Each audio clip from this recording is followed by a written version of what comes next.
Hello and welcome to Uncle Jack's Outdoors. We're out the range today and we're going to be doing quite a few things. I've got the chronograph set up. We're going to be checking some AR-15 reloads, checking out a little 410 shotgun I bought. We're shooting some 38 special reloads today out of my personal protection weapon, and we're going to get the muzzleloader. We're going to shoot some magnum charges, 150 grain, and then shoot some 100 grain and compare the velocities. Hope you stick around. Okay, the factory loads, the federal factory loads, were averaging about 800 feet per second. I've got a video posted about these 38 special reloads. Please check it out.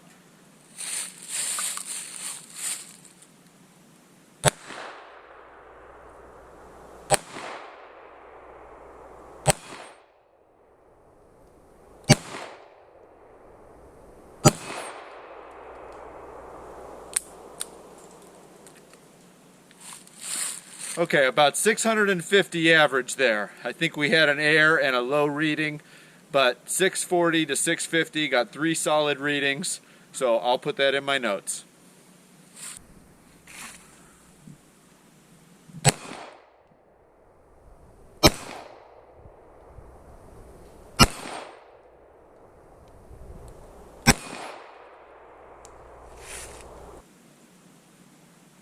Okay, we've got a magnum charge in the muzzle loader. We've got the chronograph set up. We're at 100 yards. Let's take a shot.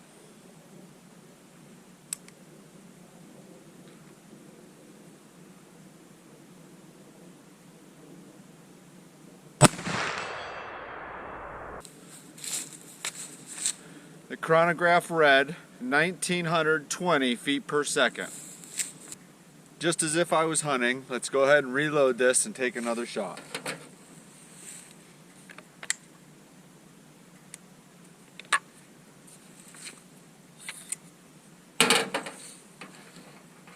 Now we got 1920 feet per second. I'm gonna just check that for consistency.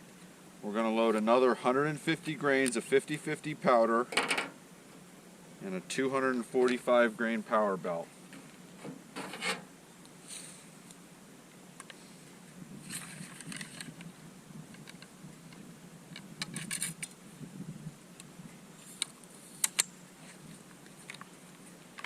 .209 shotgun powder to get the party started. Primer, .209 shotgun primer. And this lead sled is something new.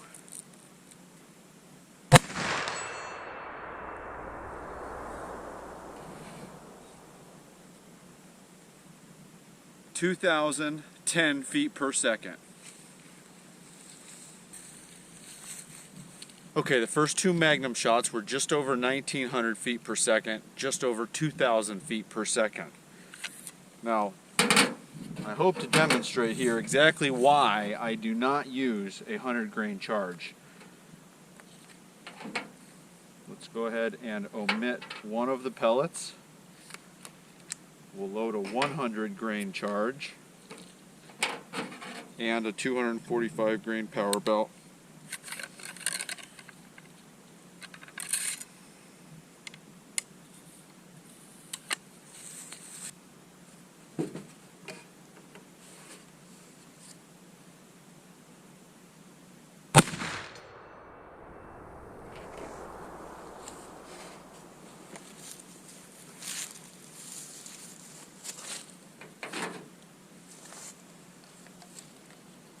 Okay folks, we got 1700 feet per second on that. So we lost at least 200 or 300 feet per second just by not firing the magnum charge.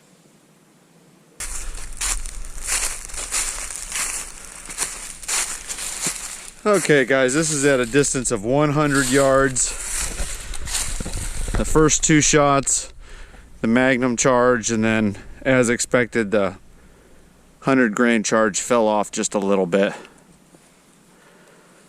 So on these steel plate target guys, I like to buy survey marking paint.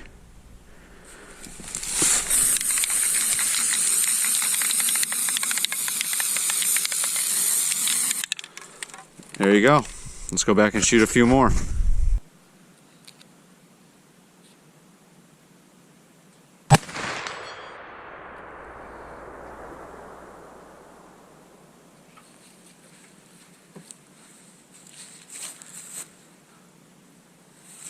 Okay, we're at 2,030 feet per second.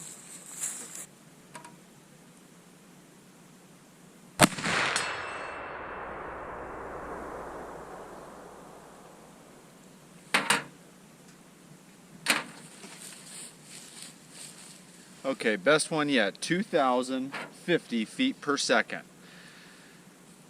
Now, I'm no expert, but it's been my experience that using the Magnum charge when you have a muzzleloader that's rated for 150 grain charge increases the accuracy substantially.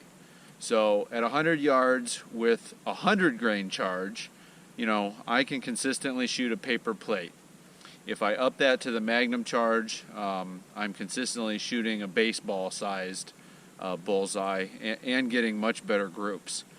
So that's 5 shots out of the muzzleloader. That's all I like to shoot it before I give it a thorough cleaning. Let's switch over to the AR-15. Alright guys, every good reloader tests their reloads for function, and I like to set up my chronograph and see what kind of speeds I'm getting out of them, and that's how I make powder adjustments later on. So I'll share with you what we're shooting here today. I've got a Bob's Bulk bullet, 55 grain full metal jacket, and it's loaded with 27 grains of CFE 223. I'm going to take a 5-shot average.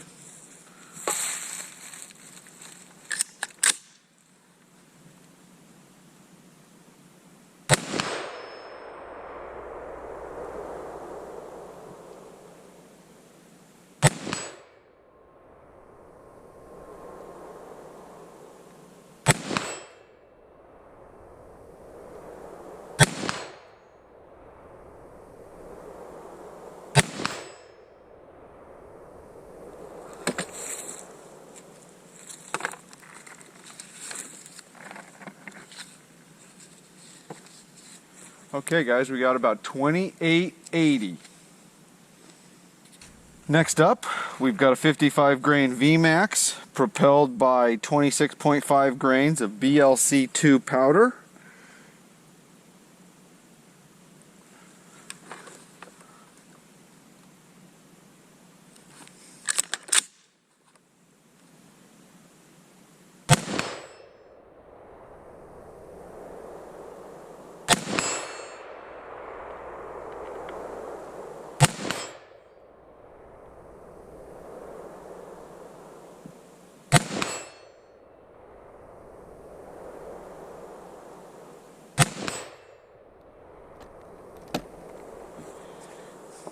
Okay, I'm going to call that 2980.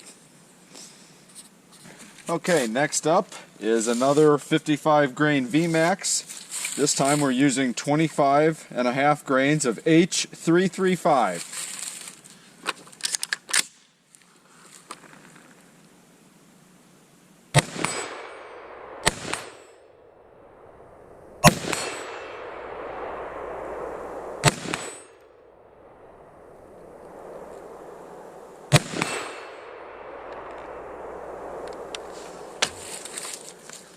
Alright, a little faster there, 3,050 feet per second average.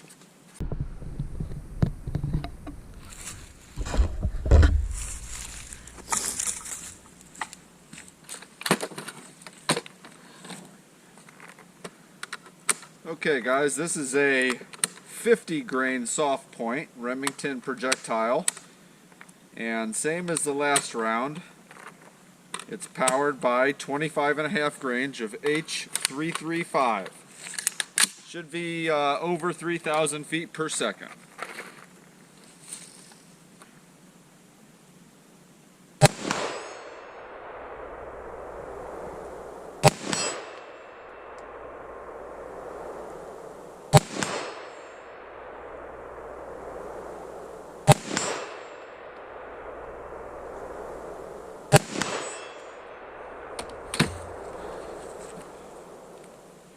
right at it, 3,000 feet per second.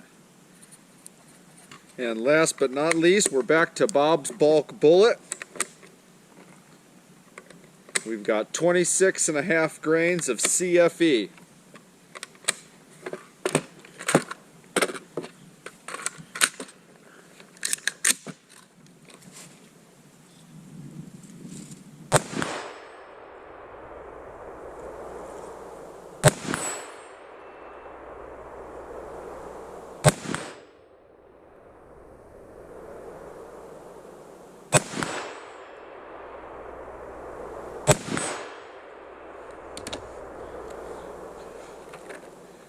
Okay, 2820.